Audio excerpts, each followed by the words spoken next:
Hello, मेरा नाम नीलुफर सरवर्दी और आइए आज फिर एक नज़र डालते हैं कि क्या आइंदा दिनों में आपकी हमारी ज़िंदगी पूरी तरह से रॉबोट्स, आर्टिफिशियल इंटेलिजेंस, इन मशीनों के सहारे होगी।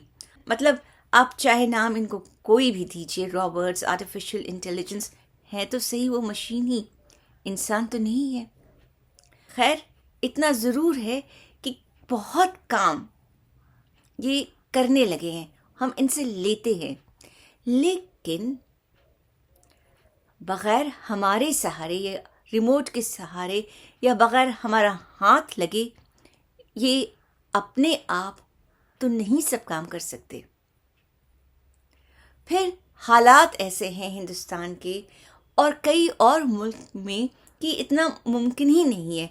मसलन आप सोचिए कि अगर जैसे कि कहा जाता है रॉबोट गाड़ी चला लेंगे, ड्राइवर की ज़रूरत नहीं है, तो यहाँ की सड़कों पर, यहाँ की गलियों में क्या गाड़ी में बैठे लोगों को रॉबोट सही पते पर पहुंचा पाएंगे? यहाँ की सड़कों पे वो चला पाएंगे? सही टर्न, सही गली, सही नुक्कड़ वो समझ पाएंगे? ऐसा तो मुमकिन नहीं लगता है।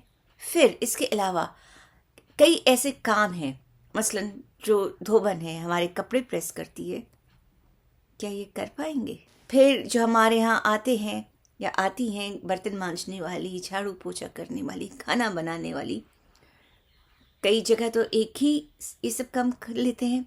जहाँ रॉबोट्स का सवाल है या इन मशीनों का सवाल है, हर काम के लिए एक अलग मशीन की ज़रूरत है। इसके अलावा आप ये सोचिए ये महंगे कितने होते हैं। फिर क्या हर इंसान इनको इस्तेमाल कर पाएगा या इन्हें खरीद पाएगा? फिर इसके अलावा इन्हें रिचार्ज करने के लिए, इन्हें इस्तेमाल करने के लिए बिजली की भी तो ज़रूरत है। हिंदुस्तान के कई इलाकों में आज भी 24 घंटे मुस्तकिल बिजली नहीं आती।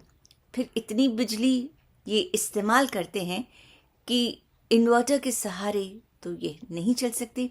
यहाँ के गांव में, कई गांव में ये हाल है कि मोबाइल तक तो ठीक से चार्ज हो पाता नहीं। किसी दुकान पे लोग जाते हैं, सब अपना अपना मोबाइल दे के आते हैं कि भाई मोबाइल चार्ज कर दीजिए, यानी उनके घर, उनके झुग्गी झोपड़ी में बिजली नहीं है। आप इन सब बातों पे गौर कीजिए और सोचिए कि आने वाले दिनों में, नए साल से, हम लोग क्या वाकई में पूरी तरह से मशीन पर डिपेंडेंट हो सकते हैं, या मशीन को चाहे जो हो कई दिनों तक या कई सालों तक हमारी ज़रूरत पड़ेगी हमारा ही काम करने के लिए। आप सोचिए, गौर कीजिए, इस वीडियो को लाइक भी कीजिए, सब्सक्राइब भी कीजिए। फिर मिलेंगे। Thank you.